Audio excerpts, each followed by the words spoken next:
پھر انہوں نے آرٹیکل ہٹایا اور اس کی جگہ پہ اپنی وہ اب آپ اس آرٹیکل پہ کلک کریں تو وہاں پہ آپ کو اپولوجی ڈسپلے ہوتی ہوئی نظر آ رہی ہے. تو وہ اپولوجی انہوں نے ڈسپلے کر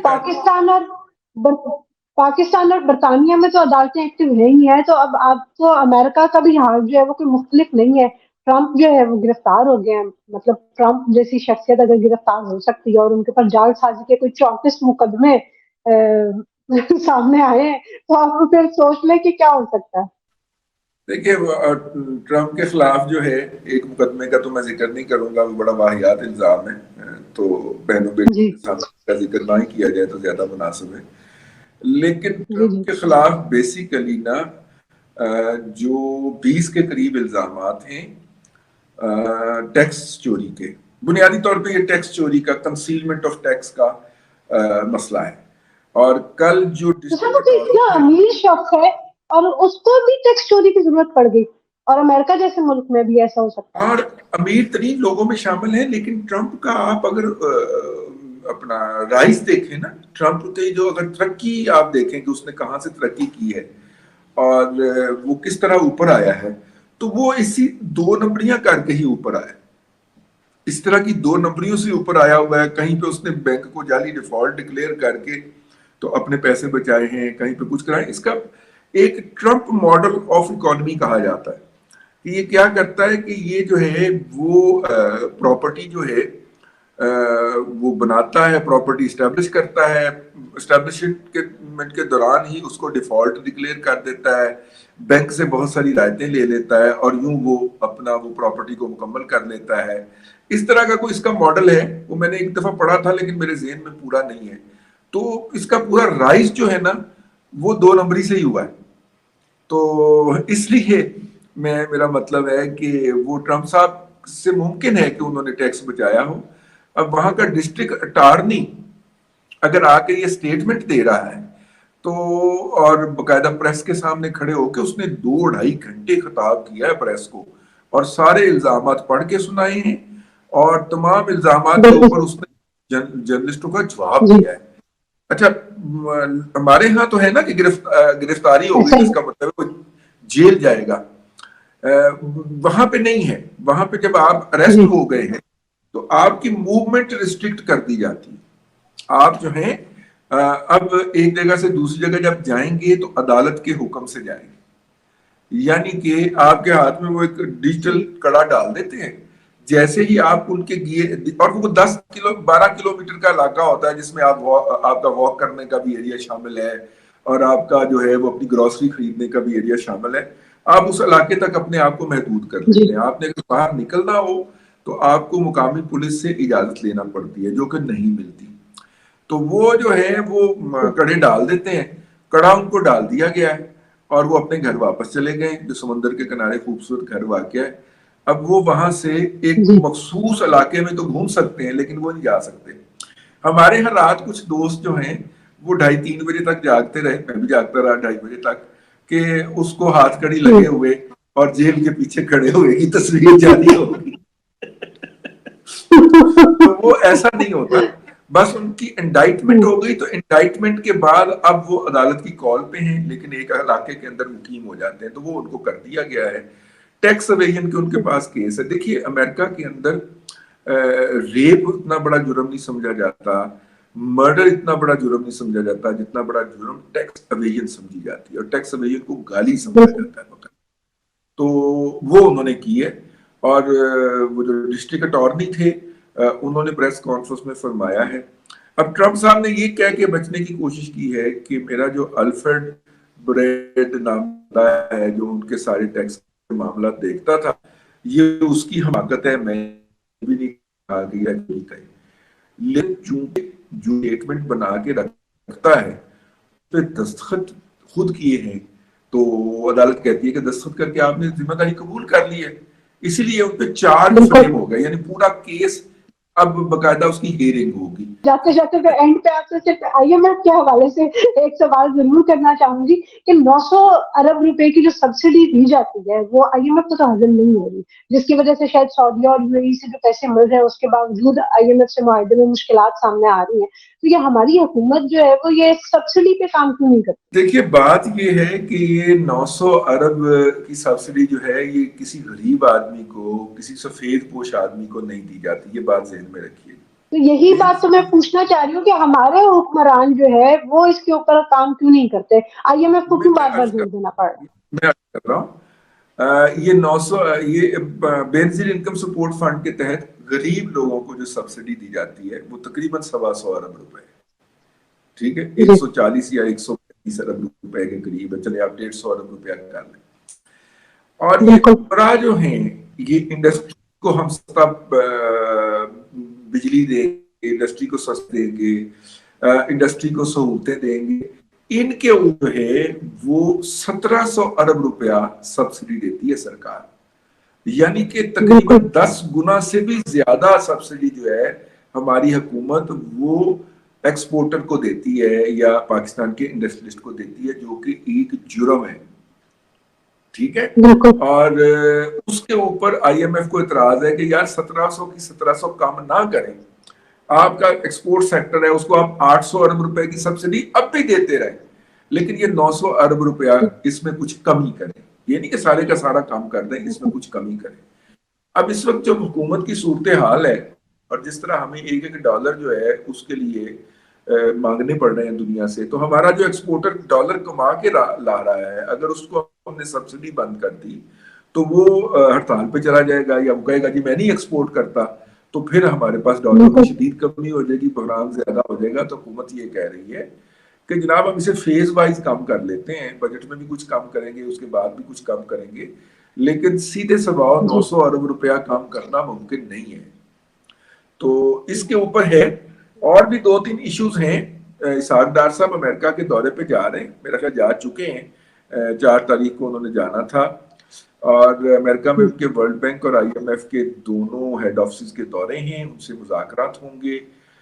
مجھے ذاتی طور پہ ان سے کوئی توقعات وابستہ نہیں ہے اور مجھے نہیں لگتا کہ IMF کی ڈیل شروع ہو سکے، کیونکہ جتنے اعتراضات ادھر سے آ رہے ہیں اگر وہ جینون ہیں تو، کیونکہ اب خبر کا بھی تو جینون ہونا ایک مسئلہ ہوتا ہے نا، اگر وہ جینوائن ہیں اور اگر وہ اعتراضات آ رہے ہیں اور اس وقت جو ہے وہ حکومتی پسندیدہ چینل جیو پہ ہی نشر ہو رہے ہیں، تو اس کا مطلب ہے ان میں کچھ نہ کچھ حقیقت تو ہوگی، تو پھر جو ہے یہ معاہدہ شاید نہ ہو پائے۔ جی ناظرین، آپ نے بات سنی رضوان رضوی صاحب کی، ان کو تو کوئی زیادہ امید نہیں ہے اس سارے معاہدے سے، سیاسی صورتحال پہ بھی آپ نے ان کا انالیسس سنا۔ آج کے لیے اتنا ہی، ویڈیو آپ کو پسند آئی ہو تو لائک اور شیئر ضرور کیجیے گا، کمنٹ سیکشن میں ہمیں اپنی رائے دینا مت بھولیے گا۔ انٹل دی نیکسٹ ٹائم، اللہ حافظ۔